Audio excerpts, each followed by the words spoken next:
Aqui, nesta casa eu me encontrei. Entrei e aqui dentro vi saída. Sim, foi nessa casa de amor que as benesses do labor cicatrizaram minhas feridas. Depois de muitos e muitos passes, estudo e a água da paciência, religar e religuei, filosofiquei, tomei ciência. Aqui, nesta casa de oração, orei, pratiquei o evangelho. Sim, foi nesse pouso espiritual que eu conheci a vida real. Rompi de vez com um homem velho. Depois de muitas e muitas preces, palestras e água da fé, religar e religuei. A casa, quando é santa, é posto de emergência, hospital de alma, dissipando dores, transcendentes traumas, frente de serviços que a todos levanta, pronto atendimento de Deus, oh Santa Casa Santa. Eu fiz amigos do peito, pessoas com quem posso contar. Atendimento fraterno, culto do evangelho no lar. Sim, nessa oficina de Jesus, chorei cantando quanta luz, com as vibrações desse lugar. Depois de muitas e muitas quedas, me fortalecendo na fé, religar e religuei. A casa, quando é santa, é posto de emergência, hospital de alma, dissipando dores, transcendentes traumas, frente de serviços que a todos levanta, pronto atendimento de Deus, oh Santa Casa Santa. Por isso canto e dou graças a Deus, secando lágrimas nos olhos meus. Depois de muitas e muitas preces, palestras e água da fé, religar e religuei.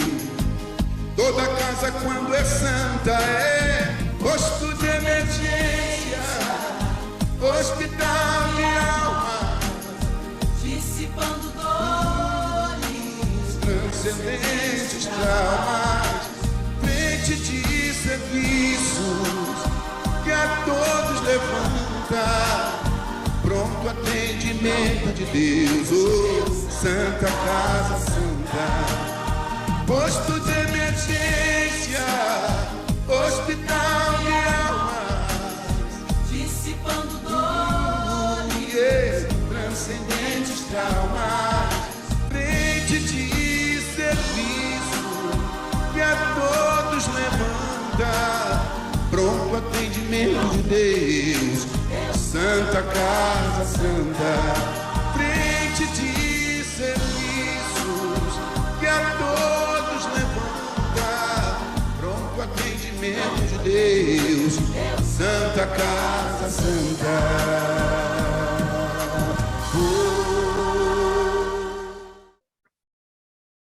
Boa noite a todos. Que a paz do Mestre Jesus possa nos envolver na noite de hoje.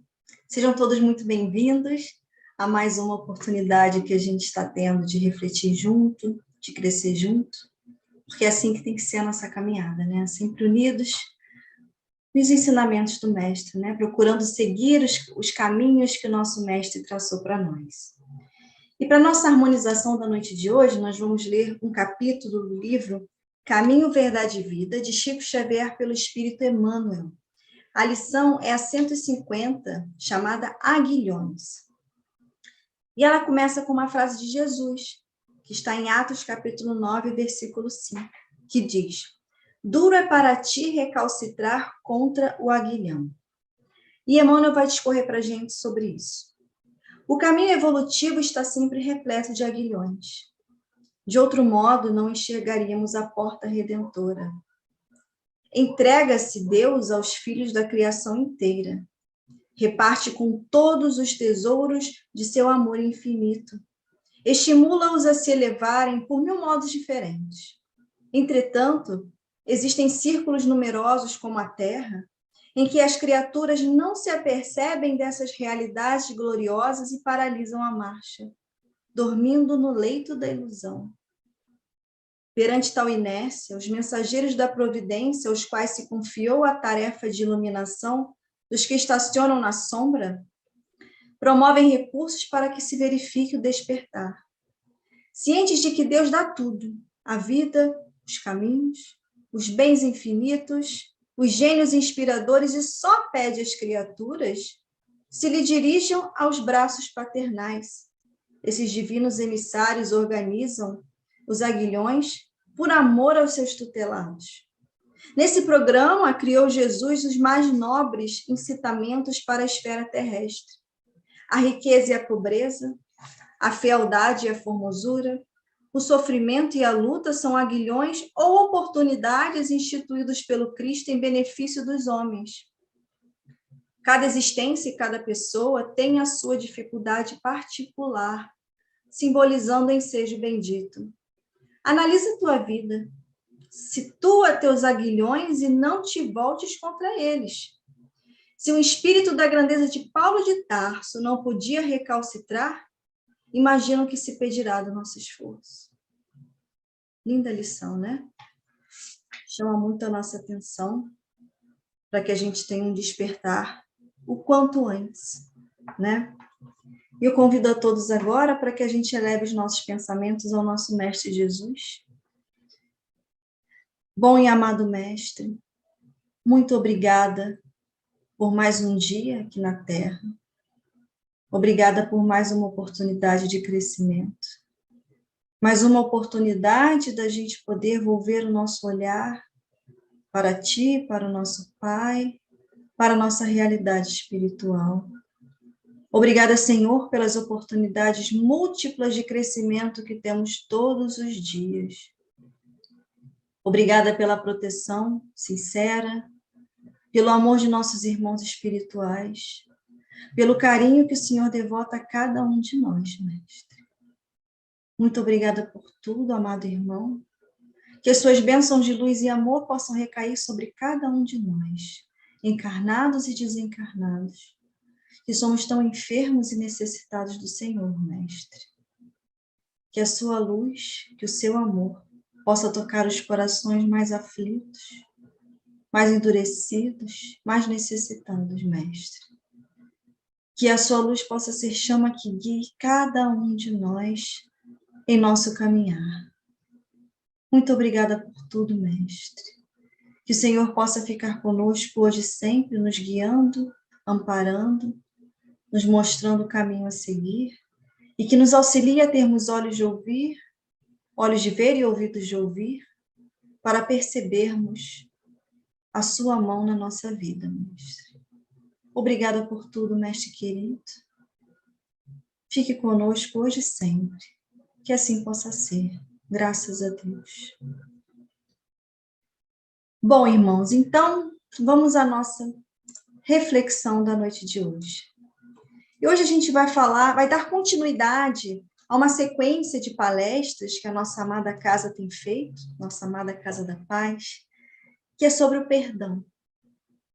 O perdão, que ele não é só uma atitude, ele é um sentimento que a gente precisa começar a nutrir, a praticar em nossa caminhada, por mais que a gente ainda tenha bastante dificuldade em relação a isso. Mas a dificuldade não pode impedir a gente de caminhar. E nós precisamos exercitar esse perdão diariamente. E ele se direciona não só ao próximo, e muito, muito, muito importante que ele se direcione para nós. E nós sabemos que no nosso atual estágio evolutivo, a gente traz ainda muitas dificuldades espirituais.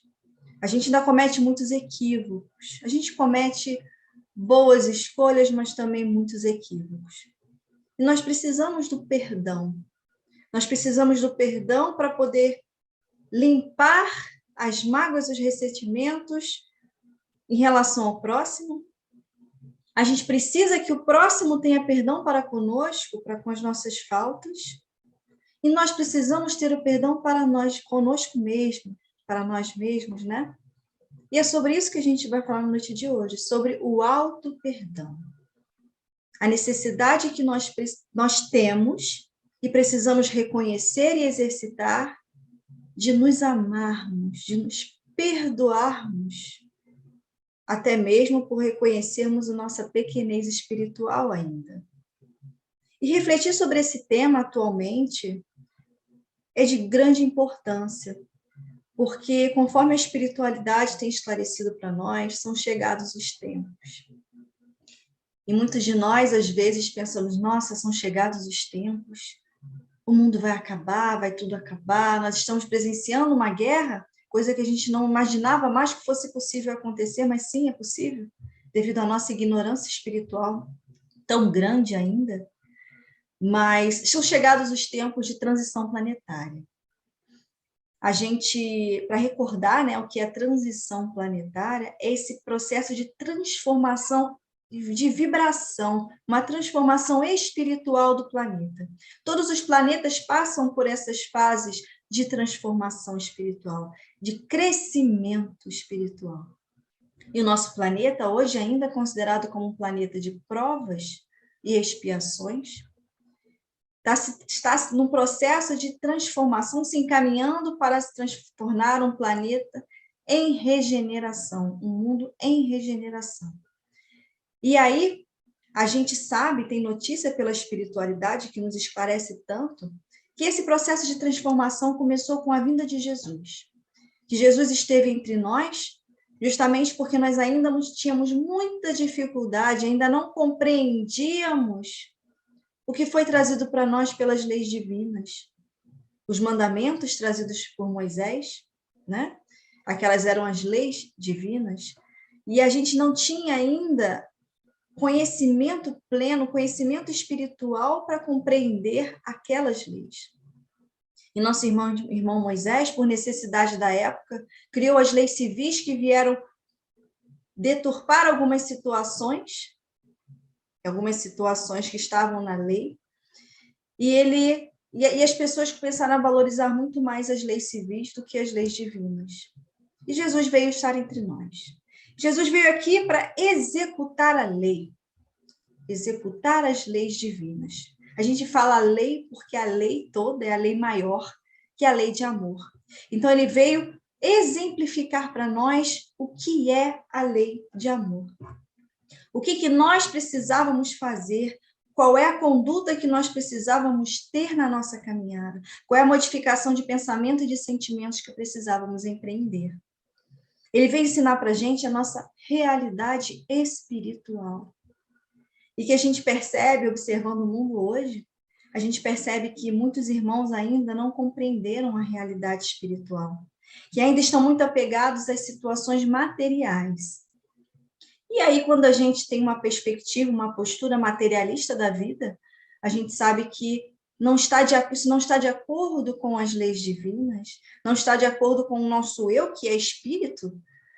Então, advém as dores, dificuldades muito maiores do que às vezes a gente precisava passar.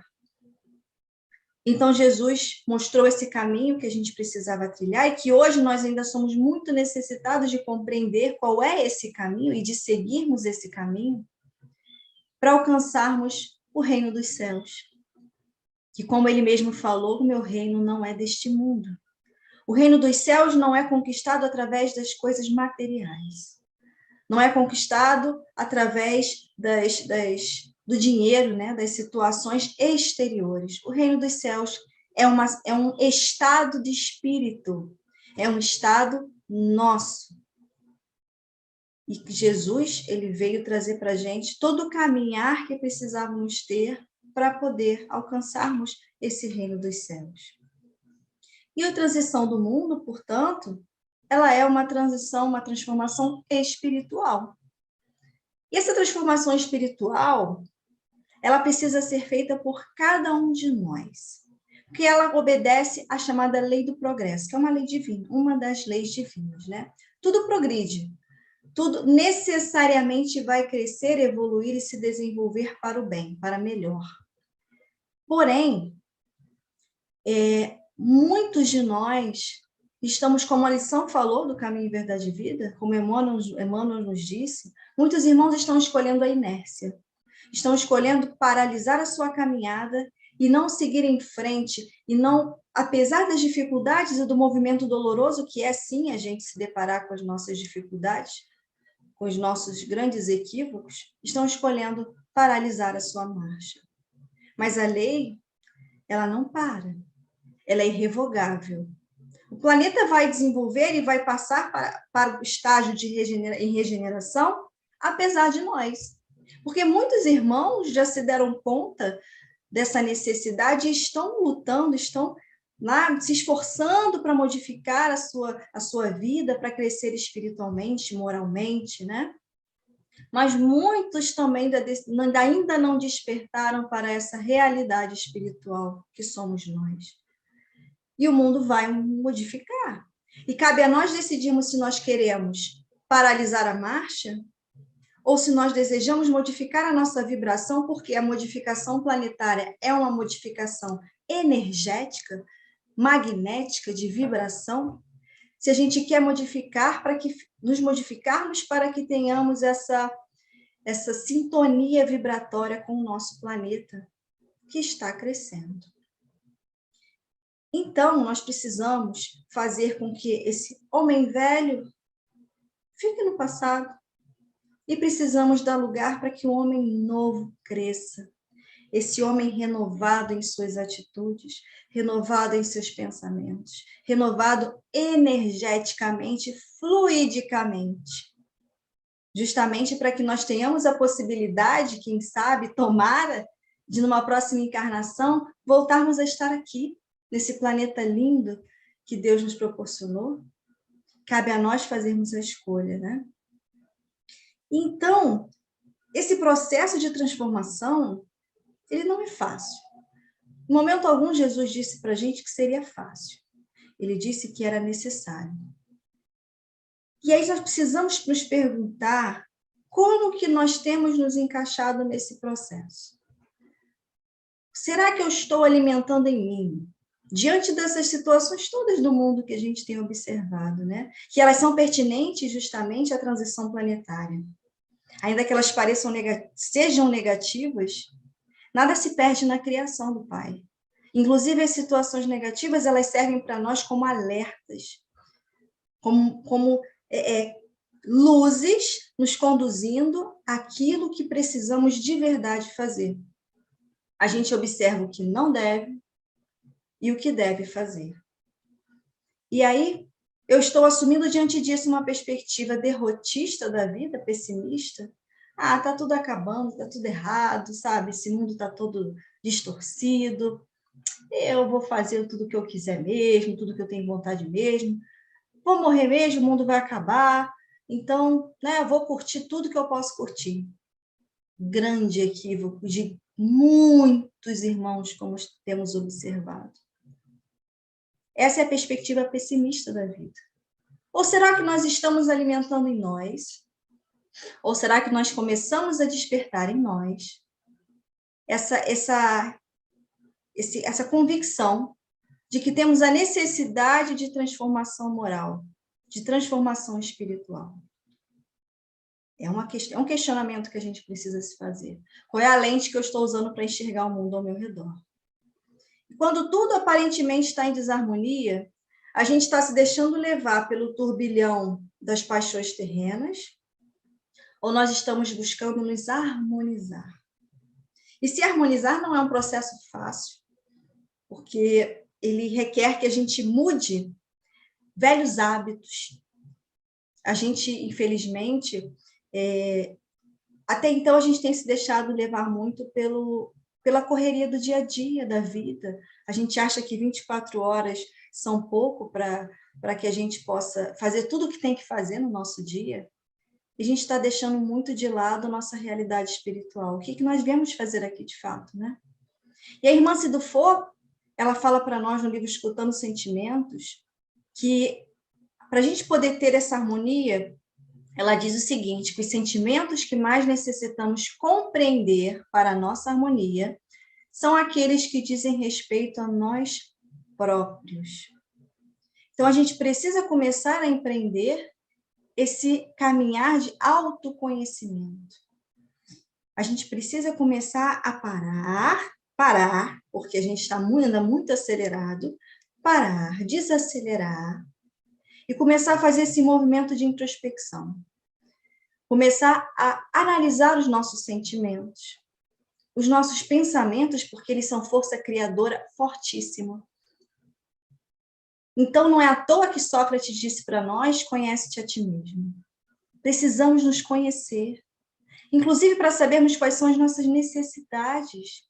Eu preciso olhar para dentro de mim e reconhecer o que eu ainda tenho de dificuldades.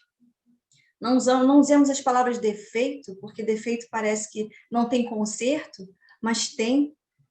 Nossas dificuldades ainda são muitas. E nós só vamos atingir essa harmonização espiritual a partir do momento que tomemos a coragem de empreender o autoconhecimento. Mas será que nós temos dedicado tempo para nos proporcionar esse autoencontro amoroso de autoconhecimento? Aí vem uma pergunta interessantíssima que a irmã Cidufo coloca. A gente se conhece? É muito interessante porque quando a gente pensa assim, quem somos nós? Nós somos muitos. Nós levamos em conta que temos uma caminhada espiritual pretérita longa. Nós já fomos múltiplos personagens na nossa caminhada espiritual, mas nós trazemos todas as nossas vivências arquivadas em nós. E precisamos nos conhecer, ainda que seja complicado, ainda que que a gente não vá conseguir fazer isso de forma plena nesta encarnação, mas é preciso começar, não é verdade? E a gente está vivendo a era do vazio existencial. O que é isso? A era do vazio existencial eu chamo assim porque as pessoas, a gente começa a observar que as pessoas elas estão cada vez mais vivendo fora de si, vivendo o que tem fora e não estão vivenciando o que tem em si mesmas. Como assim? A gente tem hoje como prova disso as redes sociais. Irmãos que estão preocupados em querer a vida do outro, em desejar ser o outro, em querer obedecer a padrões estéticos, padrões de comportamento, preocupados em registrar momentos com sorrisos falsos, olhares falsos, porque estão vivendo uma realidade material, não estão vivendo a sua realidade espiritual. E por isso sofrem, porque estão desviados do caminho das leis, da lei de amor, estão desviados da lei. A lei de amor, ela não está falando da matéria, a lei de amor, ela fala de nós espíritos, da nossa vida espiritual. E isso faz com que cada vez mais a gente se afaste de nós mesmos. O que nós sentimos sobre nós? Qual é a relação afetiva que temos conosco? Como que nós temos tratado a nós mesmos? São perguntas importantes. E quando a gente começa a refletir sobre essas perguntas e a gente tenta dar uma resposta para elas, a gente percebe que muitos de nós não fazemos a mínima ideia da resposta. Sabe por quê? Porque quase nunca ou bem pouco a gente tem dedicado tempo a promover esse autoencontro amoroso. A gente não tem buscado momentos só nossos. Ou quando estamos vivenciando algo que poderia ser belíssimo, uma comunhão entre nós e nós mesmos, a gente se preocupa em tirar foto para colocar lá na rede social e mostrar para o outro que eu estou bem, que eu estou feliz, que eu estou em harmonia, e não é a verdade, né? A gente está se deixando ser absorvido pelas exigências do mundo material pelas demandas materiais e esquecendo de dar ouvidos às nossas demandas espirituais. A gente já sabe, Jesus já falou isso para nós, mas o Consolador prometido, que é a doutrina espírita, veio reforçar, nos explicar ainda mais que nós não estamos aqui a passeio. Nós já sabemos que somos espíritos imortais, vivendo uma experiência material. E a gente está aqui para o nosso aperfeiçoamento. Esse é o nosso propósito existencial. E essa expressão a gente precisa gravar muito no coração e refletir sobre ela. Qual é o meu propósito existencial? Para quê? Para que eu estou aqui? Porque a pergunta não é por quê. Diante das situações da nossa vida, as situações difíceis, tanto as difíceis quanto as situações muito boas, elas têm um propósito. E esse propósito é justamente o para quê.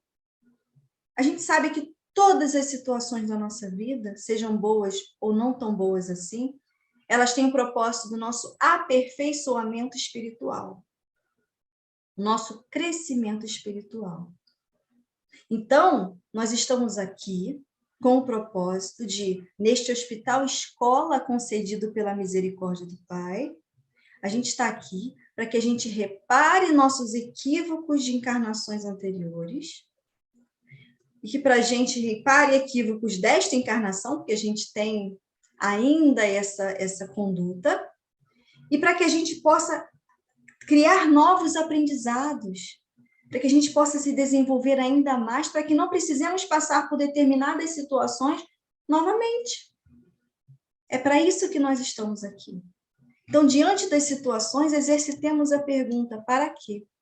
Para que eu estou aqui, né? E mais do que nunca, esses momentos desafiadores que nós estamos vivendo, eles nos fazem muitas vezes pensar o porquê. Mas não é a pergunta certa, para quê? É sempre para o nosso bem. Inclusive, as situações complicadas, como já falamos, também trazem algo de bom. Tudo sempre tem amor envolvido, né? O amor do Pai está envolvido em todas as situações. A gente está vivendo um momento em que é interessante que, quando a gente observa muitos dos nossos amigos, conhecidos, muitos estão passando, inclusive nós, como não, né? Por dificuldades no mundo dos sentimentos, né? Dificuldades emocionais, mentais. Isso porque a gente está se deparando com alguns sentimentos que até então a gente desconhecia. Por que isso? Porque nós temos um hábito, quem explica isso é Hamed, no livro Renovando Atitudes. Renovando Atitudes. Ele explica para a gente que muitas das situações que acontecem na nossa vida, muitos sentimentos, a gente faz questão de guardar numa caixinha secreta. A gente não quer lidar com eles. Aquilo me incomoda, eu quero me livrar disso. E a gente guarda numa caixinha secreta lá no nosso subconsciente, e outros ficam no nosso inconsciente, porque a gente, muitas das vezes, nem se dá o trabalho de analisar determinadas situações e sentimentos, e eles são diretamente armazenados. Mas eles estão ali, porque eles não estão aqui por acaso, eles não aconteceram por acaso, mas estão guardadinhos em nós. Mas chega um momento em que eles precisam ser trabalhados, eles precisam ter um olhar atencioso nosso, precisam ser cuidados.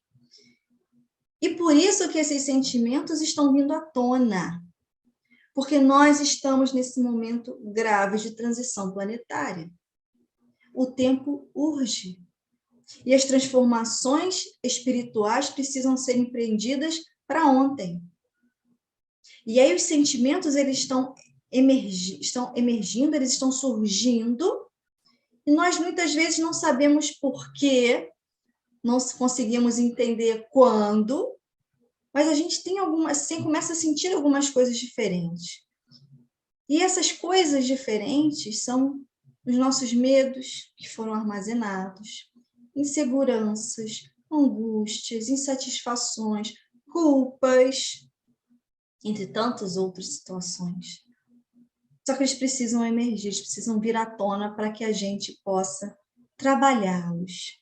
E é claro que todo esse processo, a gente não está só nunca, né? A gente tem um mentor espiritual maravilhoso, a gente tem tantos irmãos espirituais que nos cercam, nos amparando o tempo todo.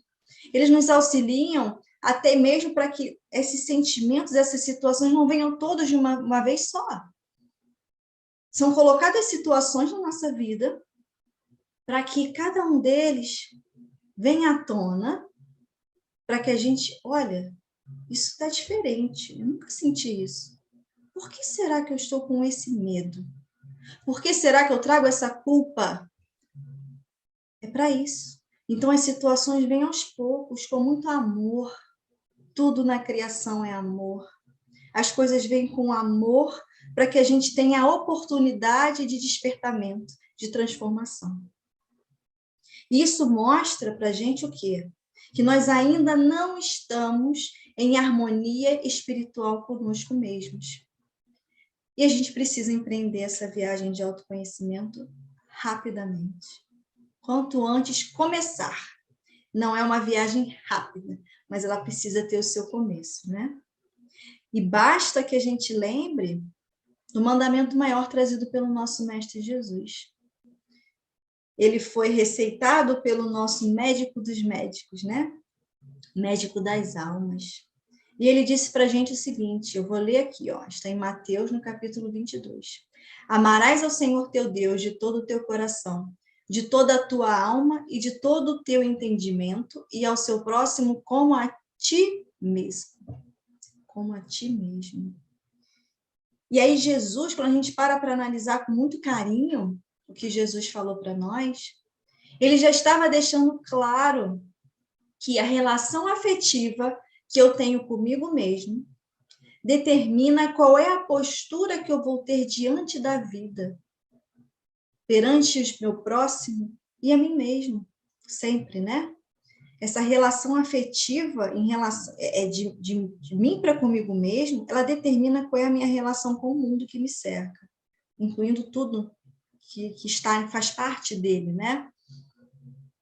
E aí, a gente percebe que muitas das vezes a gente se preocupa em agradar o outro, se preocupa em agradar familiares, amigos, nossos afetos, de uma forma geral. Mas no momento da nossa intimidade profunda, no momento da gente estar só conosco mesmo, a gente evita resolver essas gavetas mentais. A gente evita lidar conosco mesmo. É muito estranho isso, né? A gente faz isso à beça. E a gente faz isso muito por medo. A gente tem medo de ver que a gente ainda é muito falho. A gente tem medo de ver que ainda temos muitas dificuldades, que carregamos uma bagagem de bastantes equívocos, bastantes escolhas complicadas. E a gente não quer olhar para isso.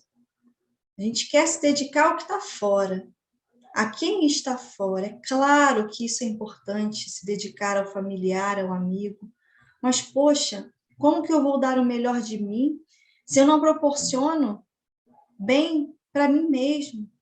Se eu não estou tendo um carinho, um afeto, uma dedicação ao meu eu mais profundo, a me conhecer, a me amar mais. Isso é muito complicado. Então, a gente ainda traz muita imperfeição, a gente ainda traz posturas muito equivocadas em relação a nós mesmos. E a gente reflete essas posturas que temos para conosco no próximo também.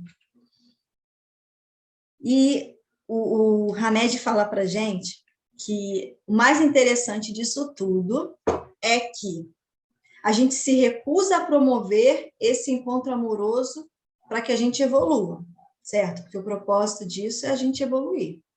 Mas a gente é o primeiro a se julgar. A gente é o primeiro a apontar duramente os nossos equívocos. E não tem lógica. Olha como é que a gente é complexo, né? Não tem lógica. Como que eu vou ser alguém que não procura se conhecer, não procura olhar amorosamente para si mesmo, para mim mesmo, né? Mas na hora das coisas erradas que eu cometo, eu sou o primeiro a me julgar duramente. Não tem como. Como que eu quero cobrar duramente do meu filho uma postura que eu não eduquei, que eu não ensinei para ele? É a mesma coisa. Como fazer isso? Não tem lógica, né? E o Hamed, ele fala para a gente no livro Renovando Atitudes, que nós trazemos um julgador interno. Olha que coisa séria. Nós trazemos um julgador interno. E ele diz que esse julgador interno foi formado sobre as bases dos conceitos que acumulamos nos tempos passados de nossas vidas incontáveis e daqueles incorporados durante esta existência. Olha isso. A gente criou esse julgador interno, que ele tem como se fosse um livro de regras do que é certo e o que é errado.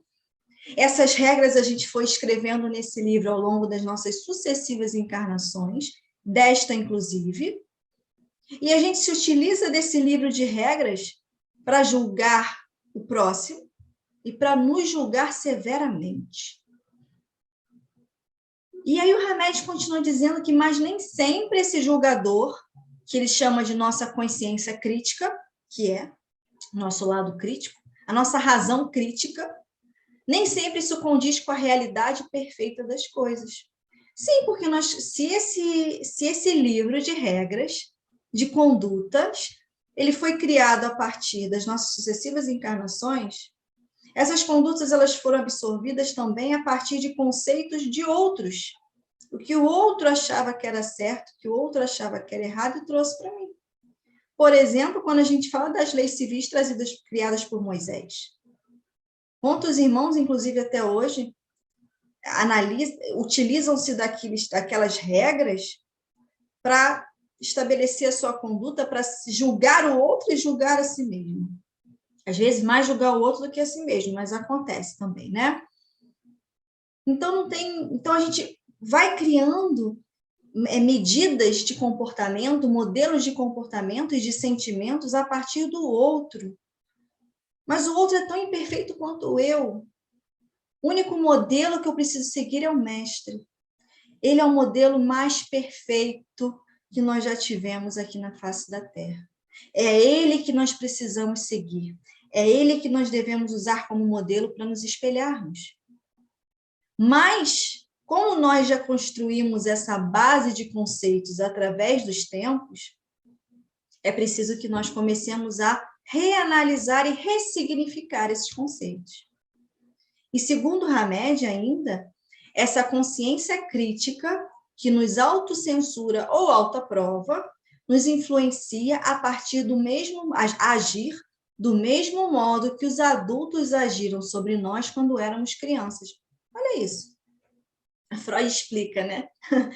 A psicologia explica bastante disso.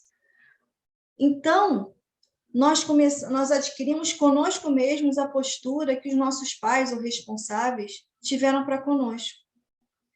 Se eu faço certo, se eu ajo certo, dentro daquilo que eu acho que é certo, né? Porque é relativo, eu me aprovo, né? Eu me aprovo, eu me vejo, parabéns, aquele tapinha nas costas.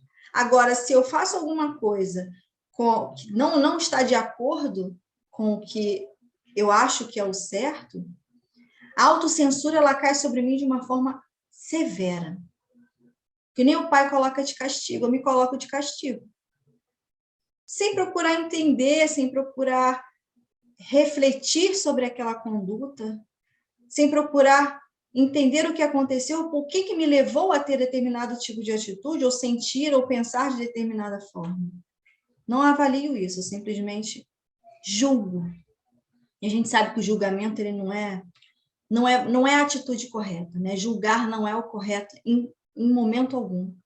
Uma coisa é você procurar compreender, entender, ainda que não seja, você não concorde ou não ache que aquilo seja certo, eu compreendo que aquele é o meu momento, é o que eu posso oferecer naquele momento, é o que eu estou trazendo em mim naquele momento e que eu posso melhorar. ou aquilo é o que o meu irmão está podendo me oferecer naquele momento. Mas ele pode melhorar.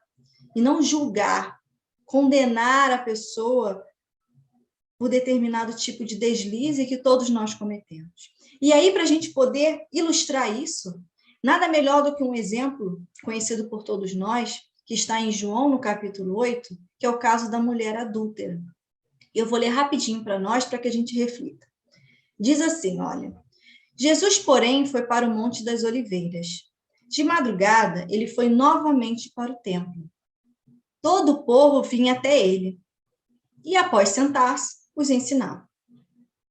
Os escribas e fariseus conduzem uma mulher apanhada em adultério e a colocam de pé no meio. Dizem a ele, mestre, esta mulher foi apanhada em flagrante adulterando. Na lei nos ordenou Moisés serem apedrejadas tais mulheres. Portanto, que dizes tu? Diziam isto testando-o, para terem de que o acusar. Jesus, porém, curvando-se para baixo, escrevia na terra com o dedo. Mas como continuavam a interrogá-lo, desencurvou-se e lhes disse, quem dentre vós estiver sem pecado, atire sobre ela a primeira pedra. E, inclinando-se novamente, escrevia na terra. Os que tinham ouvido saíam um por um, começando pelos mais velhos. Ele foi deixado sozinho e a mulher estava no meio. Desencurvando-se, Jesus disse a ela, mulher, onde estão? Ninguém te condenou? Disse ela, ninguém. Ninguém, Senhor. Disse Jesus, nem eu te condeno. Vai e a partir de agora não peques mais. É uma belíssima história, curtinha, da passagem de Jesus sobre a terra, mas que tem tanto a nos ensinar e nos fazer refletir sobre nós mesmos. Então, a gente observando essa passagem com bastante cuidado, a gente percebe que a moça cometeu o equívoco do adultério, segundo a Escritura, né? E os julgadores imediatamente decidiram fazer-se cumprir a sentença determinada pela lei mosaica, pela lei civil, que determinava que ela fosse apedrejada. Isso aqui não lembra a gente aquele julgador interno? Lembra, não lembra? Então, quando a gente percebe que cometeu um determinado equívoco, a gente já se coloca no meio do povo ali, como ela ficou no meio daqueles irmãos, apontando, julgando, condenando a atitude dela. Então, a gente tem, infelizmente, essa postura muitas das vezes. Então, analisando bem essa passagem, a gente percebe que a mulher representa o espírito imperfeito, suscetível à queda, somos nós. Nós somos essa mulher. O adultério foi o equívoco, foi a situação equivocada que ela cometeu, que são representando os nossos equívocos. Os escribas e os fariseus, como na história, esses condenadores, eles representam o nosso julgador interno, porque eles tinham a base de conhecimento do certo e errado das leis civis de Moisés. Ou seja, como o Hamed ensinou para a gente, que são aquelas bases do que é certo e do que é errado que a gente foi escrevendo no nosso livro, foi anotando para a gente poder se condenar ou se absolver ao longo das nossas existências, né? E Jesus é o amor. Jesus representa esse auto-perdão que nós precisamos desenvolver. Jesus não condenou. Jesus, ele estava ali de cabeça baixada, mostra a todo momento encurvando-se e desencurvando-se.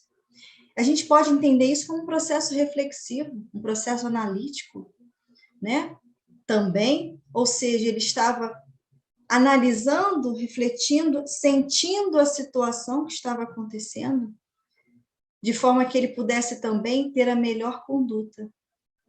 E assim nós precisamos fazer. Precisamos analisar com carinho a nossa conduta, seja boa ou seja má, e precisamos ter esse olhar amoroso como Jesus tinha e tem para cada um de nós. Precisamos nos olhar com mais amor, com mais empatia, com mais carinho, compreensão, amizade mesmo por nós mesmos.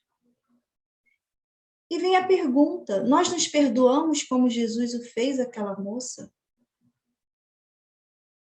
Muitas vezes não. E a gente carrega essa culpa, né? Por tanto e tanto tempo. E aí a passagem, com a figura do mestre, ela traz para nós a personificação do amor divino. Deus nos ama incondicionalmente. Ele reconhece e compreende as nossas dificuldades. Mas nós não costumamos fazer isso para conosco mesmos, né? Reconhecer que ainda estamos em um processo de aprendizado. Jesus mostrou àquela moça e a nós que a postura adequada que a gente precisa assumir diante dos nossos equívocos é: vá e não peques mais. A postura certa é essa. A postura acusatória, a postura condenatória, ela é equivocada, porque ela não está levando em conta as nossas dificuldades. Isso não quer dizer, de forma alguma, que a gente vá excusar todos os nossos equívocos, deixar passar. Ah, eu sou imperfeito mesmo? Então, deixa para lá. Fiz mesmo, errei, eu sou humano, errar é humano. Não, isso aí já não cola mais. Já não é assim que a gente deve pensar, conhecendo o Evangelho do Mestre. A postura é para que a gente reconheça o equívoco e se esforce para modificar essa postura, essa conduta, para que a gente não repita o mesmo erro. Essa é a conduta. E essa conduta, ela é amorosa. É uma postura amorosa. Jesus ensina para nós que a gente tem que ter uma postura de autorresponsabilidade, entendendo que sim, eu cometi um erro, ele está ali, eu fiz, mas eu posso me transformar daqui para frente para que eu não faça de novo a mesma coisa. É isso que Jesus está ensinando para a gente nessa passagem, e com toda a caminhada dele sobre a terra, né? Não deve haver autocondenação, gente. A gente não deve se condenar diante dos equívocos. A gente precisa começar a promover o nosso autoconhecimento, até porque quando a gente se conhece, em determinadas situações, a gente já sabe, consegue sentir lá no fundo o que a gente está com vontade de fazer. E a gente, sai de perto, muda de pensamento, faz uma oração, que a oração é muito importante para a gente poder se harmonizar nos momentos de desarmonia exterior. Então, a gente precisa começar a se conhecer, até para evitar os equívocos. Olha que maravilha! A gente pode evitar antes que eles aconteçam, desde que a gente saiba o que mexe mais com a gente, o que mexe menos, o que a gente precisa trabalhar. A gente precisa reexaminar as nossas convicções mais profundas, essas bases que o Hamed ensinou para a gente. Essas leis aí, essas ordenações que a gente escreveu naquele livro tão equivocado, sabe? A gente precisa rever isso, passar uma borracha em muitas coisas, algumas estão corretas, outras não estão corretas. A gente precisa reexaminar as nossas convicções profundas, como diz Hamed, sobre a natureza do nosso próprio ser. E Hamed nos chama a atenção de que uma das grandes fontes de autoagressão, segundo ele, vem da busca apressada da perfeição absoluta, como se a gente tivesse que ser Deus de uma hora para outra. Interessante, né? Que a gente precisa ter muito cuidado, né? Porque conhecendo a doutrina espírita, que ela traz para nós toda uma explicação sobre nós mesmos, sobre a conduta que precisamos ter. A gente não pode usar isso como uma ferramenta de autopunição. A gente precisa utilizar isso como uma ferramenta de correção, de autoeducação, um processo autoeducativo.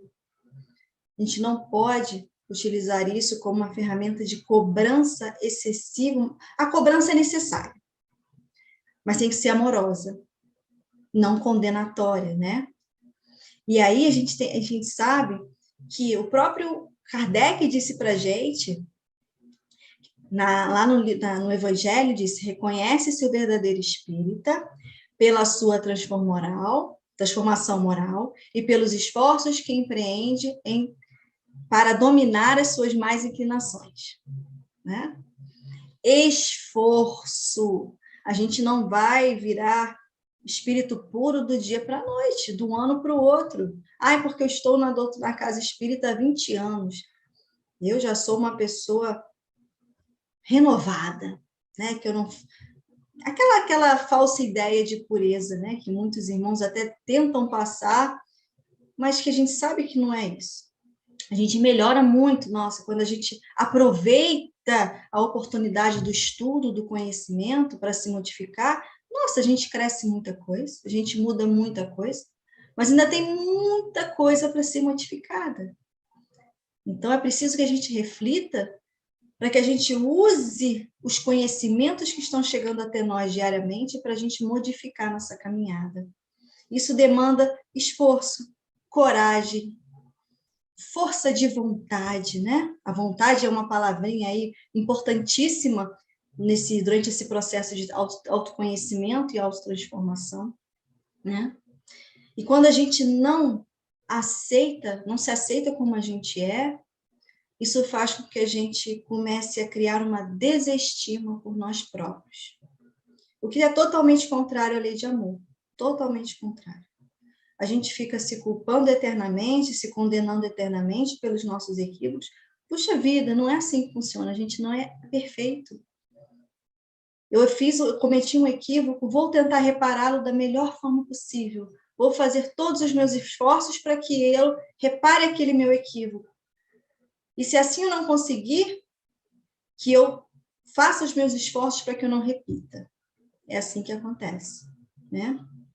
E a Joana de Ângeles, ela traz uma reflexão muito importante, que ela diz o seguinte, que em muitos casos a culpa não emerge de maneira consciente, ou seja, todos cometemos erros de maior ou menor gravidade, e alguns deles são arquivados no inconsciente antes mesmo de passarem por uma análise de profundidade em torno dos males produzidos, seja para a própria pessoa ou para outros.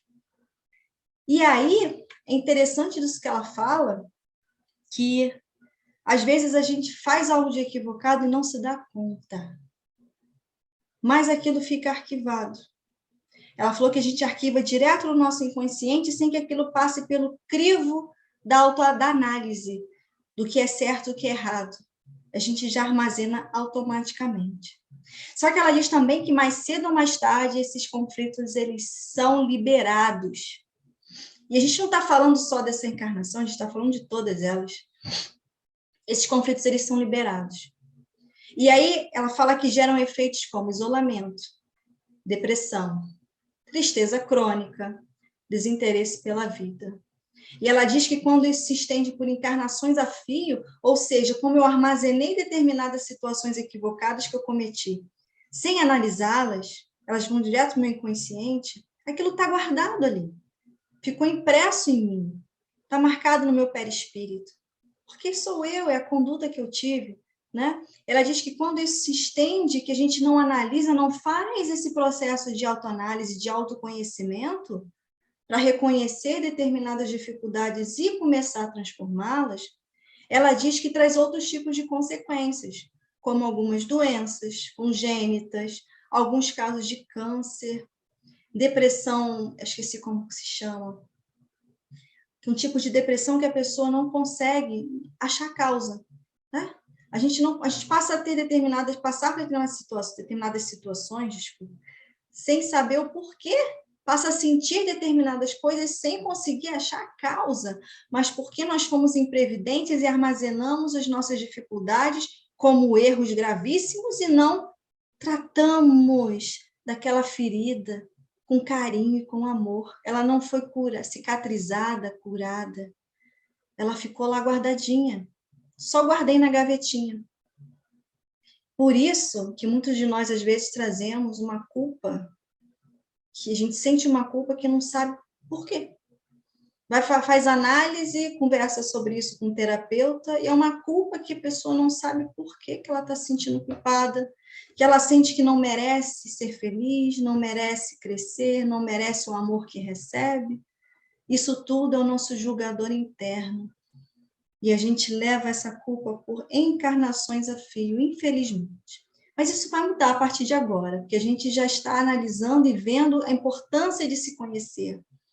E aí, como nós podemos nos libertar dessa culpa, desse remorso que a gente guarda em nós? Joana de Ângeles nos responde, através da terapia moral pelo auto-perdão. E ela diz que o auto-perdão é essencial para uma existência emocional tranquila. E nos diz ainda que, seja qual for a gravidade do nosso equívoco, é possível repará-lo quando se está disposto a fazê-lo, recobrando o bom humor e a alegria de viver. Terapia moral pelo auto-perdão. E a gente pode repará-lo quando está disposto a fazer isso. Reparar primeiro no nosso coração. Porque a gente sabe que a lei de causa e efeito, ela é certeira, irrevogável. A gente vai reparar isso com o irmão que a gente pode ter prejudicado. Mas eu preciso primeiro reparar aqui dentro. Trabalhando meu sentimento de aprendiz, reconhecendo que eu sou ainda aprendiz da vida em crescimento. Aí, irmã Sudufo ensina pra gente assim, quando você sentir culpa, pergunta o seguinte, culpa, o que você quer me mostrar a respeito do meu erro? O que eu preciso mudar na forma de pensar? Que crença eu preciso reciclar a respeito do meu ato? Não é sentir a culpa e alimentá-la. É conversar com ela. O que ela está mostrando para mim? Para que ela está aqui? Qual é o propósito? Que propósito ela vai servir para mim? Servir na minha vida. Para a gente poder ressignificar isso. E Deus nos perdoa sempre, irmãos. Deus nos perdoa sempre, sempre. Jesus nos perdoa sempre. A gente precisa se perdoar. A postura do mestre em relação à irmã equivocada, adúltera, foi de perdão. E ele quis mostrar para ela que não há ninguém que possa nos condenar a não ser nós mesmos. Nós que fazemos essa autocondenação, essa autodepreciação. E não é isso que o mestre espera de nós. Não é isso que ele quer para a gente. Então, a gente está nessa jornada de crescimento, com altos e baixos, né? Ela é sempre, mas a caminhada é sempre para frente e para o alto. Sempre. Vai haver equívocos, porque a gente não é perfeito. Vamos parar com a mania de achar que a gente vai ficar perfeito de uma hora para outra. Não, não é porque eu sou espírita que eu estou me tornando perfeito em 1 ano, em 10 anos, 20 anos. Não, gente, nossa, não é assim que funciona. Eu sou espírita, eu sou cristão acima de tudo, porque eu reconheço no mestre o caminho que eu preciso seguir. Eu sei que ele me ama e que ele me perdoa as minhas dificuldades. Ele entende que eu tenho dificuldades e que eu ainda sou um espírito imperfeito. Por que eu não entendo isso? Por que eu ainda não consigo aceitar que eu sou um espírito imperfeito e falho? Esse é o trabalho que a gente precisa fazer, ele é muito importante para a gente ficar em harmonia. E aí, para a gente finalizar nossa reflexão, eu trago aqui uma fala da nossa irmã Sudufo, no livro Escutando Sentimentos, numa psicografia de Vanderlei de Oliveira. Ela diz assim, o espiritismo é remédio para nossas dores e roteiro para a libertação de nossas consciências. Estudá-lo, sim. Entretanto, a maioridade espiritual nas atitudes somente florescerá ao renovarmos o modo de sentir a nós, ao próximo e à vida. como a nossa irmã está falando, temos o roteiro para a nossa libertação mental, espiritual, libertação de nossas consciências. A gente precisa fazer o esforço, ter a vontade. E eu sei que a gente vai trabalhar isso cada dia mais, estudando cada vez mais, para que a gente possa ter a base certa, para que a gente possa assentar nossos conceitos na base certa, para aí sim poder avaliar se eu estou sendo equivocado ou se eu estou sendo correto. Né? Bom, então, com base nessas informações todas, com essas reflexões, convido todos nós, para que todos nós possamos elevar novamente nossos pensamentos ao Mestre Jesus. Mestre querido, obrigada por tantos ensinamentos que os irmãos espirituais trazem para nós, tantas reflexões sobre a nossa caminhada, sobre aquilo que nós precisamos fazer, sobre o amor que precisamos desenvolver cada dia mais por nós mesmos. E o Senhor já nos ensinava isso, mas ainda temos tanta dificuldade em colocar em prática, Mestre. Mas sabemos que o Senhor nos auxilia, nos ama incondicionalmente. E assim nós vamos também aprendendo a nos amarmos incondicionalmente. Fique conosco, Mestre Jesus, nos amparando, nos auxiliando. Muito obrigada por mais uma noite de estudos, proveitosa e de muita reflexão para cada um de nós. Fique conosco, Mestre querido, hoje e sempre. Que assim possa ser, graças a Deus. Boa noite, meus irmãos. Até a próxima. E que essas reflexões fiquem em nós, que a gente possa utilizá-las a cada dia, a cada situação diferente que aparecer na nossa caminhada. Uma boa noite a todos e até a próxima.